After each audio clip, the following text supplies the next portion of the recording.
मुझे लगता है अगर इसी तरह से कांग्रेस में तोड़फोड़ चलती रही तो हो सकता है 2024 में बीजेपी का चुनाव चिन्ह हो हाथ के पंजे में कमल का फूल।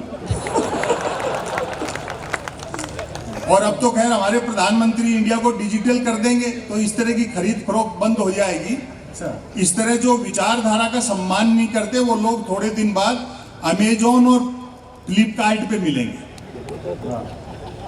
और पुराने नेता भी निराश न हो, वो अपने आप को OLX पर डाल सकते हैं। असली संकट है विचारधारा। चीजें समय के हिसाब से बदलती हैं। मीडिया के बंधु यहाँ बैठे हैं, आप कहते हो कि कवियों को बोलना नहीं चाहिए। कल हिमाचल में एक रैली थी और वहां के प्रशासन के द्वारा एक सर्कुलर जारी किया गया कि प्रधानमंत्री की रैली को जो मीडिया कर्मी कवर करने आएंगे उनको चरित्र प्रमाण पत्र दिखाना होगा। हालांकि फिर थोड़ा प्रेशर बढ़ा सोशल मीडिया पे तो वो सर्कुलर वापस लेना पड़ा। मीडिया को ये दिन भी देखने थे। क्षेत्रीय जो पत्रकार बैठे हैं, छोटे चैनलों छोटे अखबारों वाले, वो ईमानदारी से काम करना चाहते हैं, लेकिन वो मीडिया हाउस उनके बारे में क्या कहें जिनके मालिकों को राज्यसभाओं की मेंबरी चाहिए। क्या बात है, क्या हिम्मत है, वाह। अखबार 3 चीजों के लिए पढ़े जा रहे हैं, बिजली कटौती, उठावना और राशिफल। और रोज नए निकलते। एक दिन तो अखबार के दफ्तर से 2 लोग आगे बोले संपत सरल जी नया अखबार लॉन्च कर रहे हैं, आप भी ग्राहक बन जाओ। अखबारों का कोई पाठक तो बनता नहीं, ग्राहक ही बनते। 1 रुपए में 16 पेज। और जो मैंने जवाब दिया, मैंने कहा भैया रुपए चाहे की जगह 2 ले जा, लेकिन 16 पेज खाली दे जाएगा। फिर मैंने रिसर्च की कि इतने अखबार बिकते कैसे। तो अचानक एक दिन एक अखबार के दफ्तर से फोन आया, बोलो संपत सरल जी आज आपका नाम हमारे अखबार में छपा। मैं बड़ा खुश हुआ जी, आपका अखबार कहाँ मिलता है। मैंने कहा जी हमारा अखबार कोई होकर नहीं बांटता, जिस किसी का नाम छप जाता है दिन भर वही खरीद कर बांटता है। और टेलीविजन का तो हाल ही आप देखो।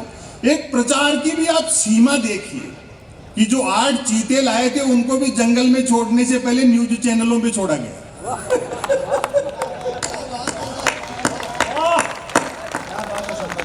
किसी चीज की एक सीमा होती है, जनता सब जानती है, वक्त आएगा तो सब हिसाब दे देंगे।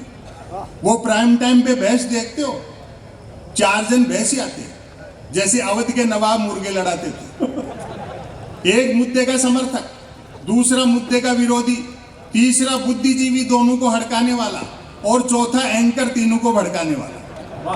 और सब बात अच्छी लगे तो समर्थन करना, चौथा एंकर तीनों को भड़काने वाला। भैंस होनी होती है गरीबी की रेखा पर और करते रहते हैं रेखा की गरीबी पर। ताज भोपाली का एक शेर मुझे इस मीडिया की बेरुखी पर ध्यान आता है। उन्होंने कभी कहा था कि तुम्हारी बज्म के बाहर भी एक दुनिया है, तुम्हारी बज्म के बाहर भी एक दुनिया है, मेरे हुजूर बड़ा जुर्म है ये बेखबरी। समय सबका हिसाब लेगा। आज बहुत अच्छी टीम आप लोगों ने बुलाई, सुमन दुबे जी ने क्या बढ़िया गा करके सुनाया। आजकल ऐसी टीम कवि सम्मेलनों में बुलाई नहीं जाती। मैं तो पिछले दिनों फंसाए कवि सम्मेलन में कवयित्री ने सरस्वती वंदना की और बहुत बेसुरा गा रही थी, और वंदना के बोल थे माँ मुझे स्वर का ज्ञान दे। मैंने कहा भाई वंदना अपनी जगह है, मांग वाजिब है।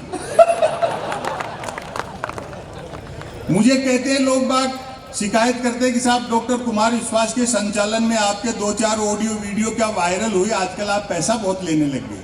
मैंने कहा जी बात तो आपकी ठीक है, लेकिन आने जाने का किराया और साथ के कवियों को सुनने का मेहनताना घटा दो तो बचता ही क्या है। तो जो बुनियादी चीजें हैं वो इन कवियों से वो जो ध्यान खींचते हैं वो आप लोगों को सुनना है। लोग मुझे कहते हैं कि साहब आपको कभी धमकी मिलती है, कभी कोई ट्रोल करता है। मगर ये समस्या मेरे साथ नहीं है। सोशल मीडिया पे मैं हूं नहीं, आमने सामने में दिक्कत नहीं है। विरोधी भी खूब मन से सुनते हैं। और आजकल तो जो मेरे ऑडियो वीडियो हैं वो जिनके खिलाफ बोलता हूं वो वायरल करते हैं। पहले तो ये कह करके कहते थे कि देखो नालायक क्या कह रहा है, और आजकल ये कहते हैं कि यार बात तो ठीक कह रहा है। वाह। क्योंकि उनके लिए पेट्रोल पंप अलग से थोड़ी खुलेंगे। अच्छा है, भुगतना तो सबको पड़ेगा। लेकिन मैं सहज रहता हूं, होमवर्क नहीं लेता, आपको भी नहीं लेना चाहिए। ये होमवर्क देने के लिए छोड़े हुए लोग हैं। महंगाई के सारे मुद्दे मेरे ख्याल से इसलिए हैं कि जिन्होंने कुर्सी पे बिठाया वो अपनी कीमत वसूल रहे। बहुत अच्छा, वाह वाह। भाई एक आदमी दिन भर 9 घंटे मेहनत करता है, 12 घंटे, तब जाकर के उसको 300-400 रुपए मिलते हैं। और एक आदमी ऐसा भी है जो हर घंटे करोड़ों रुपए कमाता है, जबकि दोनों के वोट की कीमत तो एक ही है। बहुत अच्छी जरूरी बात होगी भाई। ये चीजें समझनी चाहिए। तो होमवर्क मत लो। लोकतंत्र स्वस्थ रखने का सबसे मूल मंत्र बढ़िया वाला ये है कि मतदान करके जैसे बाहर निकलते हो, किसी भी पार्टी की सरकार बने, विपक्ष में होकर के निकलो। क्या बात है। अपने नेताओं से सवाल पूछो। तो मैं तो वही सब काम करता हूं। कई लोग मजाक करते हैं ऐसे। 2019 में मैं तो ऐसी छवि बना दी मेरी जैसे मैं उनका विरोधी हूं। मैं तो अगर ये भी कह दूं कि मोदी जी विकास के दम पे दोबारा जीत के आए हैं, तो भक्त लोग जूता निकालते हैं कि शर्म नहीं आती प्रधानमंत्री के बारे में झूठ फैलाते हुए। 2019 में जब चुनाव परिणाम आना शुरू हुए और प्रधानमंत्री के नेतृत्व में पार्टी को बढ़त मिली, तो एक फोन आया मेरे पास गुजरात से। छेड़ते रहते हैं, बोले और सुनाओ क्या हालचाल है। लेकिन मैं सहज रहता हूं। मैंने कहा जी हालचाल ठीक है और सुनाने का पैसा लेते हैं। होमवर्क काहे को लेना। फिर उसने दहला मारा, बोलो फिर जीत रहे मोदी जी। मैं कहा अच्छा, हमको भी नया नहीं सुनाना पड़ेगा। एक दिन मैं एक वर्चुअल कार्यक्रम कर रहा था, तो एक इनकम टैक्स के अधिकारी सुन रहे थे, तो उन्होंने भी मजाक कर दी। बोले इतना तीखा बोलते हो सरकार के लिए, किसी दिन छापा वापा वाले भिजवा देंगे। लेकिन मैं धैर्य नहीं खोता हूं। मैंने कहा साहब, एक लेखक के घर में गबन के नाम पर प्रेमचंद के गबन उपन्यास के अलावा क्या मिलेगा। और अगली बात जो मैंने कही, और मैंने कहा फिर भी ऊपर के दबाव में जबरदस्ती फंसाओगे तो हम भी बीजेपी ज्वाइन कर लेंगे। ताज्जुब देखिए आपके, जिसको भ्रष्ट कहते हैं, अपराधी कहते हैं, जेल में डालने की धमकी देते हैं, वही आदमी अगर पार्टी ज्वाइन कर ले तो उज्जवल हो उठता है। मेरे ख्याल से यही प्रधानमंत्री की उज्ज्वला योजना है। कहीं जाकर के तो एक लिमिट होनी चाहिए। मैं एक रचना, मैं देखो एक तो कविताएं नहीं सुनाता हूं, मैं प्रोज पढ़ता हूं, गद्य। शरद जोशी और केपी सक्सेना पढ़ते थे, और उसके बाद में मैं तीसरा व्यक्ति हूं जो थोड़ी बहुत कोशिश करता हूं। कितना सफल हुआ ये मुझे भी नहीं मालूम। हाँ, एक रचना मैं सुना दूं, उसके बाद हम डॉक्टर कुमार विश्वास को सुनेंगे। जी भाई। एक लघु कथा सुनिए लेख से पहले। Breaking news. आत्मनिर्भर नामक राज्य में डिजिटल क्रांति भले ही होने को थी, पर न्यूज क्रांति हो चुकी थी। अच्छा। न्यूज चैनल खबरें तलाशते नहीं, गढ़ते थे, और देते नहीं, फैलाते थे। वाह। ब्रेकिंग न्यूज की तो मारामारी रहती थी। अब आगे बढ़े। एक दिन जो ही राजा नहाकर स्नान घर से निकला, त्यों ही एक न्यूज चैनल ने एक्सक्लूसिव ब्रेकिंग न्यूज दी। राजा नहाया। दूसरे न्यूज चैनल ने खुशी जाहिर की, राजा आज भी नहाया। तीसरे न्यूज चैनल ने अटकलें लगाई, राजा क्यों नहाया। चौथे न्यूज चैनल ने दावा किया, राजा पहली बार नहाया। पांचवें न्यूज चैनल ने आत्मनिर्भरता की पुष्टि की, राजा खुद नहाया। छठे न्यूज चैनल ने रहस्योद्घाटन किया, राजा पानी से नहाया। सातवें न्यूज चैनल ने ब्रेकिंग न्यूज में गर्मी भरी, राजा गर्म पानी से नहाया।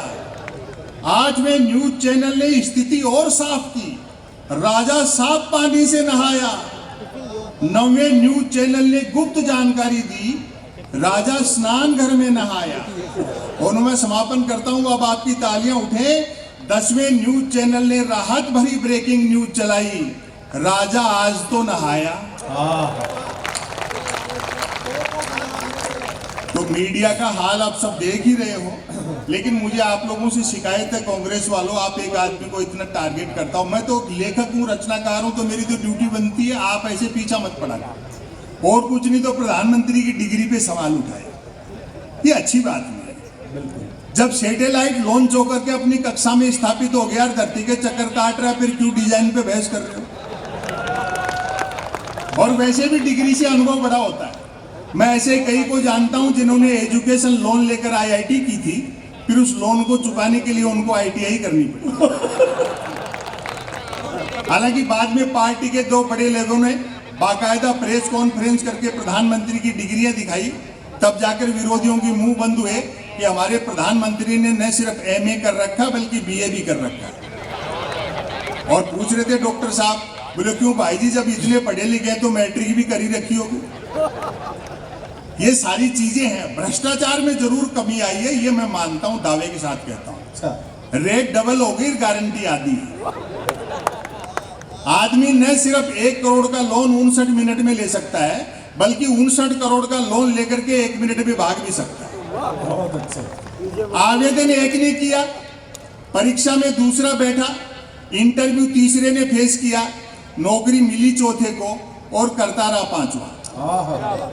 वेतन छठे ने उठाया और पेंशन हुई सातवें की। अब आपकी मोहब्बत मिलेगी, जबकि सातवें की डेथ तभी हो गई थी जब पहले ने अप्लाई किया। जमाना बड़ी चैन से सो रहा है, जो होता था पहले वही हो रहा है। दो चीजें हैं, बुद्धिजीवी लोग बैठे हैं, थोड़ा समय लेता हूं। बाजार और बाजारवाद, पूरी दुनिया का सीन आप देख लें, वो बाइडेन ट्रंप हो, पुतिन हो, जिनपिंग हो, बोल्सोनारो हो, एर्दोगन हो, वहां वाले हो या यहां वाले हो, जनता को लगता है कि राजा का चुनाव वो करती है। दरअसल 10-12 मल्टीनेशनल कंपनियां मिलकर के जिसमें चाबी भर देती है, वो खिलौना चल पड़ता है। और हालात ये है कि घर में घुस गए मल्टीनेशनल और सवाल उठाओ तो एंटी नेशनल, बोल भी नहीं सकते। दो चीजें, बाजार और बाजारवाद, पूरी दुनिया को IMF, वर्ल्ड बैंक और WTO चलाते हैं। वो तय करते हैं इस देश का क्या एजेंडा होगा। बाजार हर युग की जरूरत है। बाजार का मतलब है जरूरत के हिसाब से चीजें बनाना, और बाजारवाद का मतलब है चीजें बना करके जरूरत पैदा करना। क्या बढ़िया बात कही है भाई। चाहे वो यहाँ के मसले हो, चाहे यूक्रेन के युद्ध हो।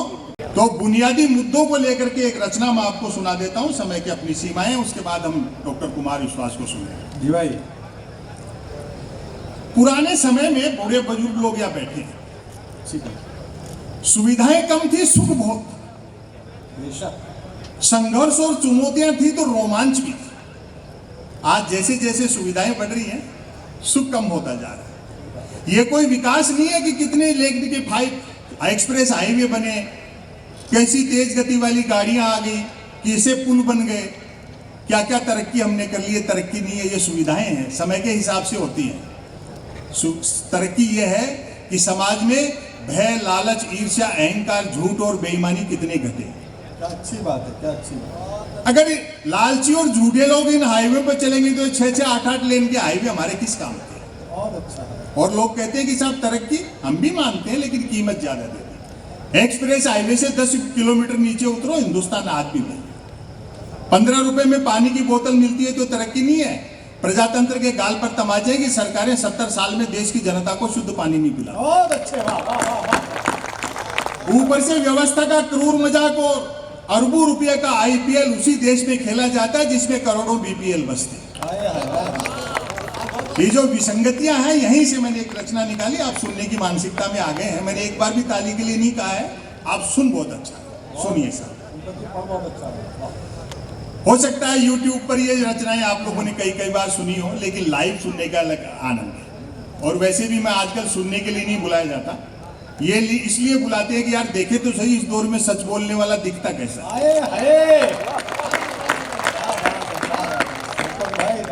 9 साल से कैसेट बज रहा है। डीजल पेट्रोल हमारे हाथ में नहीं, रुपया अंतरराष्ट्रीय कारणों से गिर गया। महंगाई, बेरोजगारी के लिए कांग्रेस जिम्मेदार है, बाकी सारी समस्याएं नेहरू छोड़ गए। फिर भी कोई दिक्कत हो तो पाकिस्तान चले गए। अब इन चीजों का कोई जवाब होता है? जबकि पाकिस्तान को 75 साल में अपने देश का लोकतंत्र चलाने नहीं आता। वहां तो जिस दिन प्रधानमंत्री या राष्ट्रपति शपथ लेता है, दूसरे दिन सऊदी अरब में मकान ढूंढना शुरू कर देते हैं। वो उससे अपन क्या मुकाबला करेंगे। एक रचना सुने, वे भी क्या थे। हाँ, बच्चे, अच्छी कविता है। पहली पंक्ति से पकड़ना। परिवार के लोग यहाँ बैठे, इससे अच्छा मैं कुछ नहीं सुना सकता। वे भी क्या दिन थे। हम सोशल मीडिया के दौर में, सोशल मीडिया ने भौगोलिक दूरियां कम कर दी, आदमी से आदमी को दूर कर दिया। और अब तो आदमी खुद से दूर होता जा रहा है।